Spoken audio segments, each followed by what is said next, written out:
Okay, Rabbi, you're on.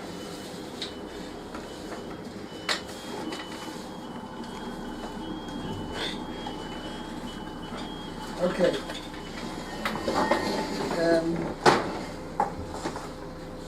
Sorry, I missed yesterday. Yeah. How was it? Did you take the bus down there? And I didn't take any buses. I miraculously managed to get there by a ride from somebody. Otherwise, it was absolutely impossible. That was miraculous because my son got carried back. I just wanted to. I don't know if any of you had ever any contact with Rabbi Steinman. I saw him once lecture there, and I know my grandson had visited with him once, but I never was so close in there. I just wanted to speak about, it's very appropriate over here, that we were discussing about Yosef, and Yosef, his recognition by Paro, that it says, as we understood, we're up to that pasuk right now. Vayom Paro Yosef achrei yodiyah l'kim Yisrael kol zois, ein novan v'chocham kamocha. Right? Right, there's no one. The leaders of the Jewish people, like the Gedolei Hador, shall we say, the leaders of our generation, are not chosen democratically. Right? It's not a thing. How are they chosen? Who chooses Based on what they've done their entire lives, man, every day. Not only that. Wow, boy, you are. Every second of the day they've been judged to get to this point. No, most definitely not. Unbelievable. Most definitely not. I thought something to do if they can.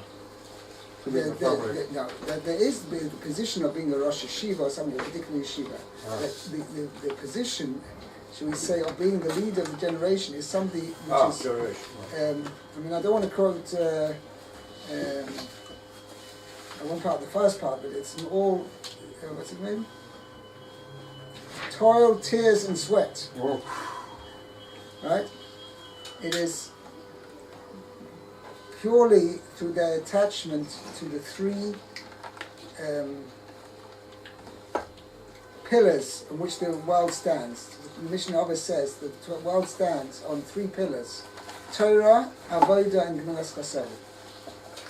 Okay.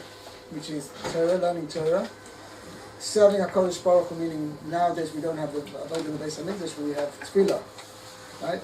The closeness to HaKadosh Baruch Hu in prayer and whatever they do, the fulfillment of the mitzvahs, and Gemilas Chesed, being kind to others, which means not just doing acts of kindness, but the whole character, the whole thought process is constantly in consideration of others. Actually, last night somebody told me a beautiful story about Rabbi Steinman. I don't know how many years ago this goes, but anyway, there was a child, unfortunately, was born with a heart defect. And the doctors recommended that in order to save the child's life, you'd have to be flown to Boston to do a major heart surgery. The only thing is, they were very hesitant, the doctors were very hesitant to recommend this thing because whether a few-day-old baby, especially with a heart defect, would be able to survive the journey. So they went to ask Rabbi Steinman, and Rabbi Steinman thought it over, and he said yes, they should go. And whatever, the doctors were, it was a bit of toing and throwing, but nevertheless, they went to ask a second time to Rabbi Steinman, he said, no, yes, he said all the pros and cons, and nevertheless they should go. And they did go, and Baruch Hashem, the baby survived the journey, he had the operation, and after 3 months, he was well enough now to have a bris. So the father went to Rabbi Steinman and says, listen, he wanted to offer him the honor of being Sandak. So Rabbi Steinman said, listen, no way. He says, listen, they're grandfathers, and the grandfathers have been waiting for this opportunity much longer than I have. You give it to the grandfather, not to me. So what I want to say, illustrate, this story illustrates not just that Rav Steinman's wisdom and the fact that he gave the Eitzah to do the operation, and to go and to fly, and Baruch Hashem, he gave a bracha that it should be successful, and it was, but his you see his example of his constant thought process was in consideration about others. That even though Lachaya would have understood that, out of gratitude to Rav Shlomo, gave the advice, nevertheless, the grandfather comes first.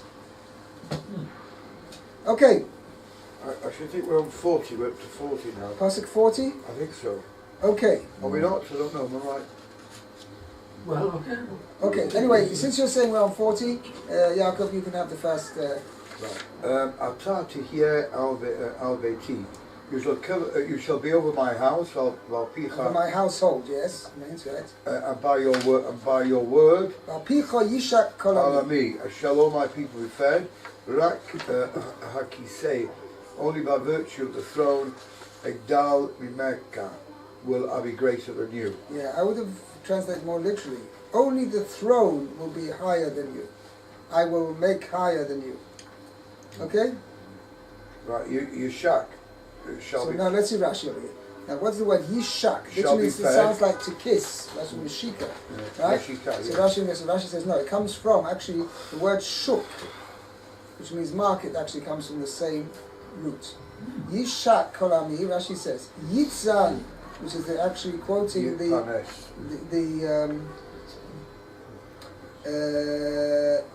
Unker, which was quoting the Talmud. Yitzan. Okay? Means Yisparnes means they'll be taken care of, will be fed. And by your word, all my people will be fed. So Kayabi, all my people's need. You You Naasim al Yadecha will provide you by will your be done. hand. Will be done by you, right By through you. Yeah. Kamo.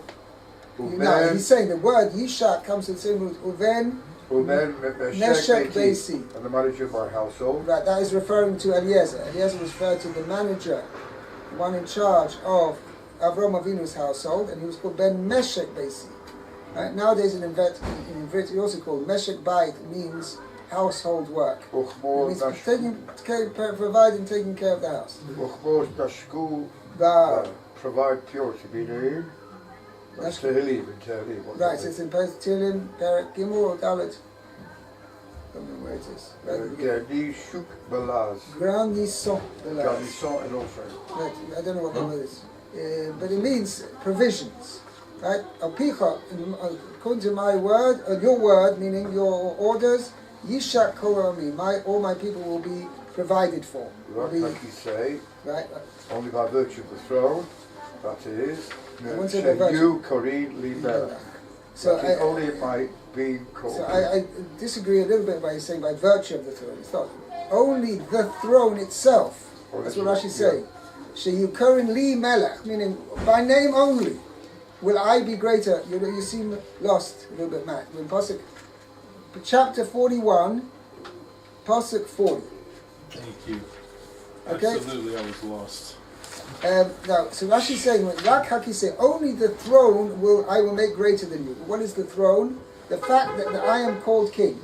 In name only, meaning power, as far as power is concerned, you will be equal to me. That's what Paro was telling Yosef. In power, as far as you will be equal to me. But in name, I will consider it higher. The throne is mine, not yours. So I'll be the only one to be called Melech. Okay? Kisei. Kisei throne. Kisei Adoni Amelech. No, wait, sorry, I think you skipped the line. Kisei, Loshin Kisei throne. Kisei is a term for the kingdom. Loshin Shel Melucha. Kamoi. As he has made his throne kingdom greater.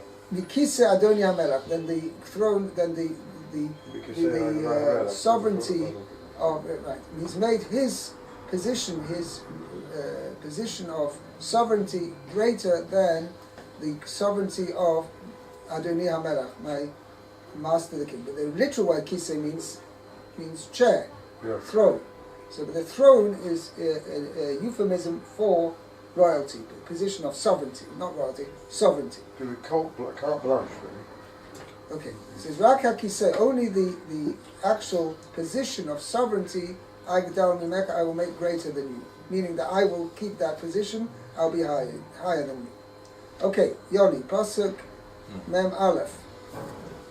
ויאמר פרעה אל יוסף ראה נסעתי אותך על כל ארץ Otzcha, Al Kol Eretz Mitzrayim. אותך על כל ארץ מצרים. Okay, so Paro said to Yosef, see that I'm giving you. Now, so Rashi's going to explain what the word Nosati Eskam means. Literally, I have given you. And then Rashi's going to explain that means I have appointed you. I appointed you on over all the land of Egypt. Right. There it says. Now look in the Rashi. Nosati. Now this word is a printing mistake. It's not Itzcha. Nosati Oischa. Oh, here we go. Oscha. Yeah. Okay. Nosati Oscha. Nisi Yasach. I have appointed you. That's what the Targum translates it. I appointed you. Right. And Apapi can. Loshin Nesino means Rashi explained you can still do the expression of giving or putting with regard to appointing somebody. K'moi ulesitcha elyon, which means to put you in a high position. To put. Okay. To put you in a high position. Okay, so Ben L'Gula Ben The shiflos. Whether regarding greatness or regarding shiflos means a low position, Degrading. Degrading position. Noifel loshin nesina. It's applicable. It's possible to use the term nesina. Allah. Kamoi. And now here Rashi is going to give you an example where the term nasati, I've made you, appointed you, or put you in such a position is referred to something, a lowly position. Nasati eschem nivzim ushvalim. I have made you, nivzim means, what's the word? Bozui means downgraded or low. Right? Shvalim means actually low. Shvalim means low. Nivzim means despicable, made you despicable and low. What means? So now Rashi is pointing out is that the term nesina, giving, which literally means giving, can also apply to appointing or making somebody into a certain position. Or degrading it. Right. So that's what it says. Nasati eschem nivzim ushvalim. I made you degraded and low. Oh, Shafalin. Shvalim is low, right. Low. But the point is, Nasati Eschem, I have literally given you means I have made you. And same thing of Nasati Oscha, right? The Pharaoh was telling Yosef, I've made you, or should I have appointed you over the entire land of Egypt. But you can degrade people not very well. No, all Rashi is saying is the term, this verb, Nesina, which means to give, is applicable to pointing or putting or making somebody in a particular position, whether it be making somebody great or making somebody low. Oh, right. Okay, Matt, Posik Mem Base. Okay. Vayasar Paro Es Tabato Me'al Yado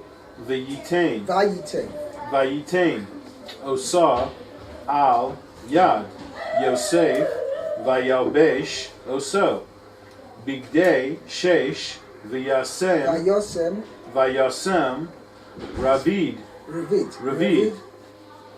Hazehav Al Savaro. Okay. Let's translate that. And Pharaoh removed his ring from upon his hand, and he put it on Joseph's hand. He then had him dressed in garments of linen, and he placed a gold chain upon his neck. Right. Okay, that's the Rashi. Now, what was the idea? He removed Pharaoh removed his ring from his hand and put it on Yosef's hand. So that's the Rashi. Vayosa Pares Tabato. Okay, and Pharaoh removed his ring. Nesinas Taba'as Hamelech. The giving of the king's ring. Os is a sign. Lami Shenosna Lo. for the one to whom the king gives it, Right? lios, Sheni lo ligdula. it means to be second to the king in regarding your position of greatness. Right. Okay? Meaning... So you're second in command. Right. It's like giving over... We find a similar idea by Achashverosh and Haman. Right? Achashverosh took off his ring, and he gave his ring to Haman. So he's saying, he's telling me, I give you authority. So giving over the ring, that's what Rashi over here, by Paro giving his ring to Yosef, he appointed him to be viceroy. Second in command. Okay? Big day sheish, linen garments. That's Okay. Rashi. Devar chashivus hu. It's an item of importance. B'Mitzrayim. But Mitzrayim in Egypt. So fine linen is important in Egypt. Right, it's a sign of importance. Revid. Ravid, the chain. This means anak, a necklace. Right. Va'al shahu ratzuf batabaos, because it's made of rings that are arranged side by Links, side. Right. Links. Right? Links. Okay. Kar- Karui ravid. Okay. It is called. That's why it's called a revid, because a revid means continuous line of. So here it means particularly rings, or it can also mean a continuous line of floor tiles, right? Pieces of something. Right. Okay, v'chein, similarly, marvadim, ravati, arshi, RC. arsi. That means ritzafti, arsi, martzafos. I arrange my bed with contiguous patterns, in specific patterns. Right. Bilshon Mishnah. You also find in the Mishnah Lashon, right? Okay, Mukov, Roiv Din, carry on. Okay. Ravdim Shel Even. Evan. They were, in the language of the Mishnah, they were surrounded by rows of stone. Right, this is talking about in the Azara, the floor of the Beis HaMikdash. Al Haroved Sheba Azara, on a row of stones that was in the courtyard. Right. The He Ritzpah, and that is referring to the floor. The floor of the rows So, of stone. right. Okay. In fact, there's an expression of a Roivet Haraviyah, which means the fourth tile. Okay, which, again, Roivet means when you have a row of tiles, or floor tiles, or something like that. Okay? Yisrael Pasuk Mem Gimel. Mem Gimel. V'yarkov Isai. V'yarkov Isai. He had him ride And right. The Merkeves. a Mishnah, Mishnah. right, which means the second Chariot. chariot. Sheloi. Ashela, which means Paro's second chariot. By Yikru Ulefano, and they called before him. Avrei. Okay, it doesn't mean he was learning in code. Okay, we'll see what Rashi can explain. But that's where the term Avrei comes from. Okay? V'nosoin oisoi, and thereby appointing him. Paul Earth Mitzrayim over the whole land of Egypt. Right.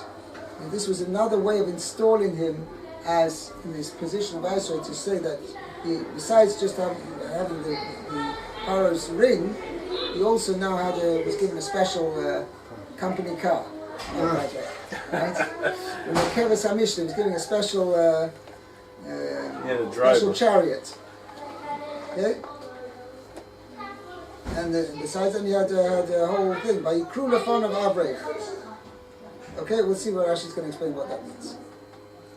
Okay? Let's see Rashi. Keves HaMishnah. It was the second chariot. Hashniya Nemerkavtoi. It was the second in his to his chariot. It means like when they had a motorcade, right? Right.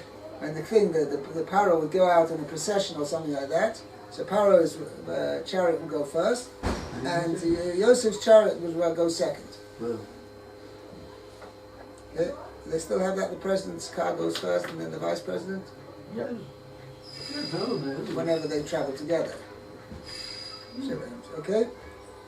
Ashnir lemerkavta hamalechas eitzel shaloi. If it goes next to his Pharaoh's own chariot, Yosef's chariot would go next. Avrech, what does that mean? So Rashi first says, Ketargumoi, as the Targum translates it, Dain Abba lemalka. So Rashi's going to explain that means. The term Avrech is really made up of two words. Av-rech, father of King. king. So that's how the Targum translates. Dain, this is Abba lemalka, the father of the king. It means, and father means not in the sense of, I translated it, not Abba, it's a father, but rather patron. This is the patron of the king, meaning he's the elder statesman, the father figure of the king. So Rashi's going to say, Rach Veloshin Arami. The term Rach, what's really Reich in Aramaic, it means Melech. In fact, you actually have that thing in Germany. The term Reich, right, comes from means kingdom, right? Oh, Reich, yeah. Right, rising for the Third Reich. Reich means a kingdom. Father. Oh, I didn't know that. Right. I mean, you also have the. I never thought about Reich family.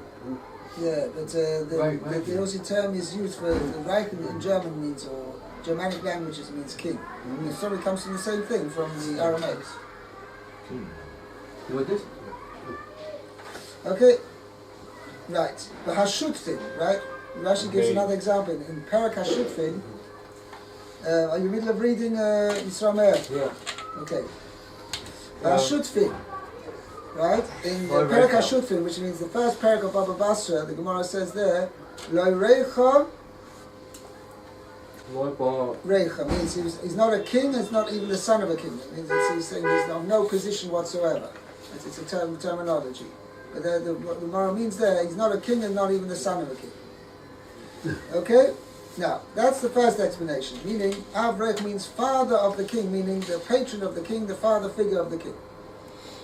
Uvedivre Agoda. Carry on.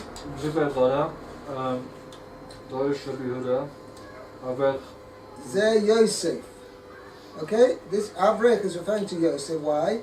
Shu Av b'chokhma v'rach b'shani. He's a father, meaning he's already established in wisdom. V'rach, yet he's soft or young, b'shanim in years. In the Sachakol, he was only 30 years old, and yet he was top statesman. He was the viceroy of the king. Okay, that was Rabbi Yehuda's opinion. Derech Agav, that's why the term nowadays is used for Avrech, for somebody who's learning in Kollel, right? It's called an Avrech, is because from this term, from this expression, Av b'chochma, he's wise because he's learning Torah, that he's still young. Okay, What's the word? Avrech. So when you tell somebody who's somebody's Kollel, somebody's learning in Kollel, a young married man, you call his term. The term used is called an Avrech. No. Okay? So that is the opinion of Rabbi Yehuda. Omar Loi. Sorry, please don't interrupt, okay? Omar Loi. Ben Damascus says, Ben Damascus said to Rabbi Yehuda, Ad Mosai atom aves olein vesaksuvim. Till when are you going to distort the interpretation of the psukim? That's not the correct. He's saying it's incorrect interpretation. Ein avrech eloshin birkayim. The term avrech comes. The root of it comes from the word birkayim, which means knees. Shakoil hayu nichnaim lefonav. Everybody was. I think it's under these. Yeah, was subjugated, subservient to him. Yeah. V'yotzin tachas yodo, and everything was Under his hand. under his hand. Kim shnema v'nosen oisal kol eretz Mitzrayim. Thereby they made him, pointing him over the entire Eretz Mitzrayim. So according to this explanation, Avrech means, everybody says, subjugate yourself to this king, to this viceroy. Right? And therefore, thereby they appointed him over the entire. He was installed as viceroy over the entire land of Mitzrayim. Yeah, you want to ask something? It says somewhere else in the Holy Scripture about Yosef. Hashem at this stage, says, I now call you Yehosef. Have you heard that before? Yes. No, Actually, why did it... No, I want your interpretation to explain what I want to ask you. It doesn't seem to mention anywhere else afterwards in the writings of Joseph. Torah Explain. Is it because it was such a in front of his father, maybe to his righteous brothers, a bit of jealousy? I don't know. I don't know why it's not mentioned in the Torah, but Oh, that's a question. Why in fact, the source of it is with the Perek, I think it's Pei Gimel, which we say on it's the Shir Shiyam of Thursday. It's very interesting, actually. You No, yeah, you also say on Rosh Hashanah as well. No, the psalm is about Rosh Hashanah. Right. And to blow the trumpet. Right, you're right. Tiku b'kodesh shoiva b'keselem chagenu ki choik l'Yisrael hu mishpat l'elekei Yaakov. That's the initial passage. It says, Eidus b'hoisef samoy b'tzeisei al eretz Mitzrayim. So it's the only time you've seen it mentioned? I think it's the only place it's mentioned with that. So any reason? By the way, Derech Agav, it's interesting. It's talking about Sfas lo yodati eshma. It says that Yosef said to Paro, Paro said to Yosef, Sfas lo yodati, the language I didn't know, Eshma, now I'm hearing it now.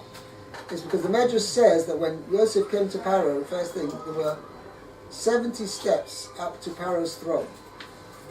And on each one of the steps, Yosef greeted Paro in a different language. And when he got to the top step, he said Shalom.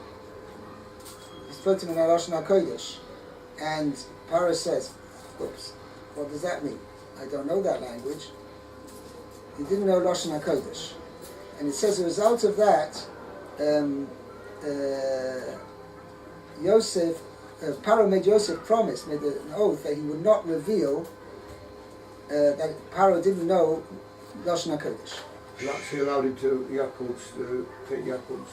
One said, so later on it says, this Rashi brings this in Parashas Vayechi. So later on, when Paro, Yosef asked Yaakov, so Yaakov asked Yosef to make an oath that he was going to bury him in Mitzrayim. So later when Yosef went to Paro to get permission to take Yaakov, his father, out of Mitzrayim and bury him in Eretz Yisrael, Paro wasn't keen on complying. So he said, but my father made him an oath. So he says, okay, forget about the oath. He says, okay, forget about this oath, I'm going to forget about the other oath, and I'll tell everybody that you don't know the 70th language. He says, okay, you won. Okay? That I'm not going to, I'll let you, your father made you an oath, I'm not going to make you transgress that oath, and I'll let you take your father to Eretz Yisrael. Anyway, it's interesting. That's Kipshuta. Sfas lo yodati. That's Paro said to him, the language, Lashon Safa is Lashon, is the language which I didn't know, Eshma, now I hear it. However, there's another portion, this is Drush, it's not the Pasha Pshat, is that Yosef said, was not Paro said this to Yosef, Yosef said this to Paro. It's very interesting. When Paro had the dream, the pasuk says, "Vinei oimed al hayar." He was standing literally upon the river. When Paro repeated the dream, what did he say? "Hineni oimed al sfas hayar." I was standing by the bank of the river. So he added the word sfas. So Chazal say that Yosef said to Paro, one second, you told over to me that you were standing al sfas hayar. That wasn't in the dream. In the dream was al hayar. Sfas, the word sfas, lo yodati eshma. Right? The fact that I didn't know that was part of the dream, the word sfas. Now I'm hearing it now from you that you said the word sfas. But it wasn't lo yodati, it wasn't part of the dream. That this was the thing that Yosef told Paro that you added in a word here. It wasn't part of the original dream. Okay? How about that? Okay. Then he knew he was from you. Right. So we finished this Rashi. I'm fair enough. Okay, we'll have to leave it here.